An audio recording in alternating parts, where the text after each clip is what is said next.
Alright, guys. Remembering 9/11, where were you?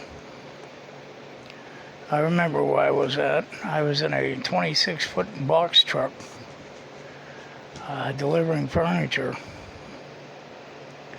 Left the warehouse this morning with my partner. He was a young guy, and I was 30 years old.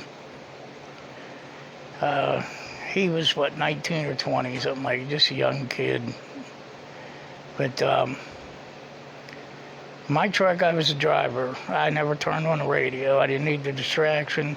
Anybody that ever rode with me knew that. So they just never touched the radio. Well, we did our first and second stop. Got to our third stop, which was in Donegal, Pennsylvania. And went up and knocked on the door of the home. Nobody to answer. Knocked again, nobody to answer.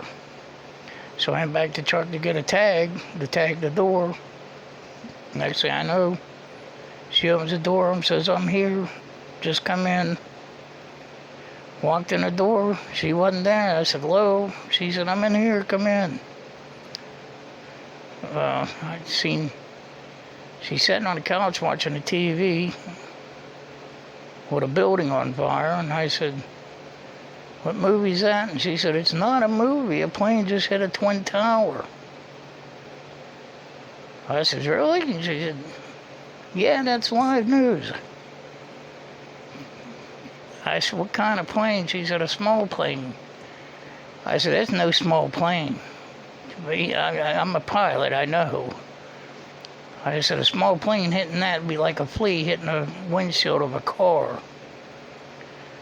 But staying there, and I said, "Well, we have your sofa. Where would you like me to put it?" And she said, "Wait a minute." And next thing you know, here comes the other one around. Boom. She jumps up, starts screaming and crying. She said, "I have to get a hold of my husband. Please just take it with you. I'll get it later." I said, "All right." So I went back. I told my partner, I said, "Go ahead and close the door up. She don't want it." He said, "There's something wrong with it?" And I said, "No, there's something going on." I said, "Just get in." So I broke my own rule. I turned on the radio. I called my boss, and I said, "Hey," I said, "what's going on?" He said, "Oh, nobody knows yet." He said, "Where are you at?" And I said, "I'm heading to Somerset." I said, "Something's happening." I said, "Because that was a 737 hit that second building." I said, "So somebody's doing something bad." He said, "All right." He said, "Well, just keep going." So got home up over the up to Somerset. And next thing I know, there's lights and sirens behind us, state police, firemen, ambulances, pulled off the side of the road, and I'm like, what the hell is going on now? When you look up and you see all this black smoke going up into the sky. Then on the radio comes over, the plane crashed into Shanksville. And it was unbelievable. I just sat there, and my partner, he's young, he said, "Can I call my mom?" Because he come from a single-parent household, which his mom was the only one he had. I said, "Yeah, go ahead, call her." And we had the truck phone, which we had cell phones for the trucks. So he called her, and I called back in. I told him, I said, "Hey, something's going on up here." I said, "They said another plane crashed." I said, "We can see the smoke from it. State police got the roads blocked off."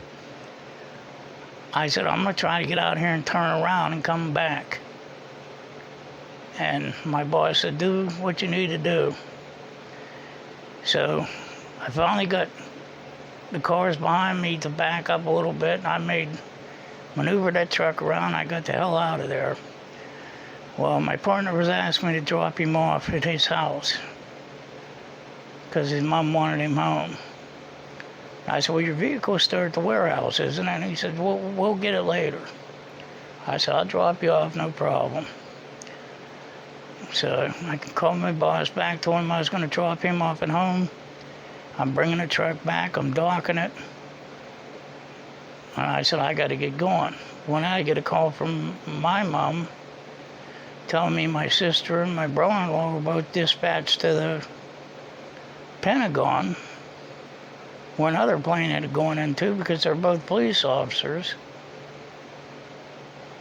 So, what the hell is going on? I knew the one went into the Pentagon, but I didn't know they were both working that day. I guess it is what it is. And I docked the truck. I got home to my wife. She come out and she said, what is happening? And it was just such an eerie feeling. Because as a pilot, everything was just still, calm. There's clear blue skies. And the only jets I seen was a couple fighter jets coming across, and that was it. But it was so eerie.